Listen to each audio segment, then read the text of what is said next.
Hello and welcome to Chastity Radio, brought to you by Jesus Youth Teens Ministry Palakkad.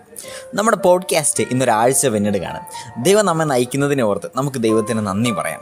കഴിഞ്ഞ 6 ദിവസങ്ങളായി നമ്മൾ ചാസ്റ്റിറ്റിയുടെ അടിസ്ഥാനമായി നിലകൊള്ളുന്ന കുറച്ച് കാര്യങ്ങളെപ്പറ്റി കേട്ടു. ഇന്ന് നമ്മൾ ചാസ്റ്റിറ്റി അല്ലെങ്കിൽ ശുദ്ധതയെ പറ്റിയാണ് കേൾക്കാൻ പോകുന്നത്. ആക്ച്വലി എന്താണ് ഈ ചാസ്റ്റിറ്റി, അല്ലെങ്കിൽ മലയാളത്തിൽ പറഞ്ഞാൽ ശുദ്ധത?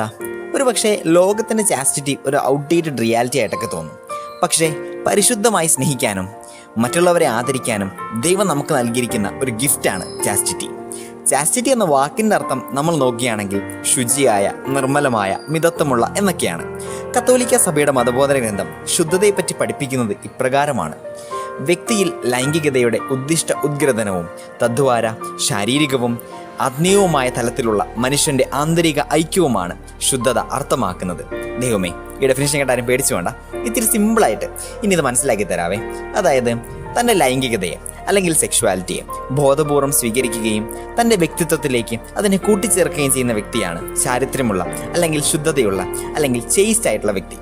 ഇത്തരത്തിൽ നമ്മൾ നമ്മളുടെ സെക്ഷുവാലിറ്റിയെ നമ്മളുടെ വ്യക്തിത്വത്തോട് ചേർത്ത് വെക്കുമ്പോൾ നമ്മളുടെ ആത്മാവും ശരീരവും തമ്മിൽ ആന്തരിക ഐക്യമുണ്ടാകും. അതായത് ശുദ്ധത എന്നാൽ സ്നേഹത്തോട് നോ പറയുക എന്നല്ല, മറിച്ച് ഒരു വ്യക്തിയുടെ യഥാർത്ഥ ഡിഗ്നിറ്റിയെ വിലമതിക്കുന്ന സ്നേഹത്തിൻ്റെ ഒരു ഉയർന്ന തലത്തിന്, ഒരു ഹയർ ഫോമിന് നമ്മൾ യെസ് പറയുകയാണ്. ദൈവത്തിന് നമ്മെക്കുറിച്ചുള്ള പദ്ധതിക്ക് ചേർന്ന വിധം നമ്മളുടെ വികാരങ്ങളിലൂടെയും വാക്കുകളിലൂടെയും പ്രവൃത്തികളിലൂടെയും സ്നേഹം പ്രകടിപ്പിക്കുന്നതാണ്. കഴിഞ്ഞ ദിവസങ്ങളിലെല്ലാം നമ്മൾ കേട്ടതുപോലെ യഥാർത്ഥ സ്നേഹം ജീവിക്കാൻ നമുക്ക് ചാസ്റ്റിറ്റി ഉണ്ടായേ മതിയാകും. വെറും വികാരങ്ങളോ ഫിസിക്കൽ അട്രാക്ഷനോ മാത്രമായിട്ടാണ് ലോകം സ്നേഹത്തെ മനസ്സിലാക്കുന്നത്. പക്ഷേ നമ്മൾ കേട്ടതുപോലെ യഥാർത്ഥ സ്നേഹം ഒത്തിരി ആഴമുള്ളതാണ്. വിശുദ്ധ പൗലോസ് ശ്ലീഹ കൊറിന്തോസുകാർക്ക് എഴുതിയ ലേഖനം, 1-ാമത്തെ ലേഖനം 13-ാം അധ്യായത്തിൽ നമ്മൾ സ്നേഹത്തെക്കുറിച്ച് മനോഹരമായി വർണ്ണിക്കുന്നത് കാണാനാകും. അത്തരത്തിൽ യഥാർത്ഥ സ്നേഹം ജീവിക്കാൻ ചാരിത്രശുദ്ധി നമ്മളെ സഹായിക്കും.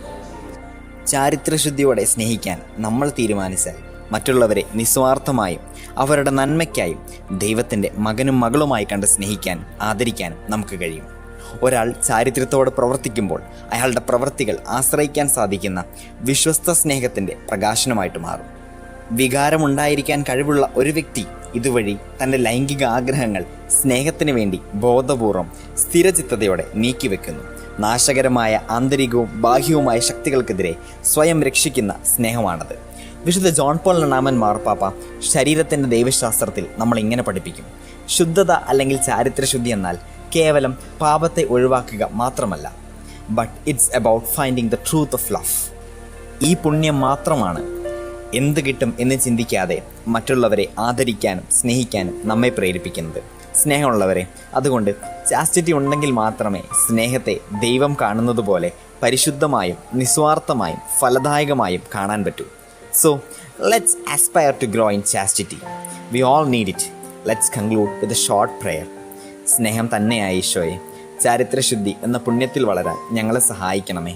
നീ ഞങ്ങളെ സ്നേഹിക്കുന്നത് പോലെ മറ്റുള്ളവരെ ആദരവോടും നിസ്വാർത്ഥമായും ശുദ്ധമായും സ്നേഹിക്കാൻ ഞങ്ങളെ പഠിപ്പിക്കണമേ. ചാസ്റ്റിറ്റി എന്ന പുണ്യത്തിൽ അനുദിനം ഞങ്ങൾ വളരട്ടെ. ആമേൻ.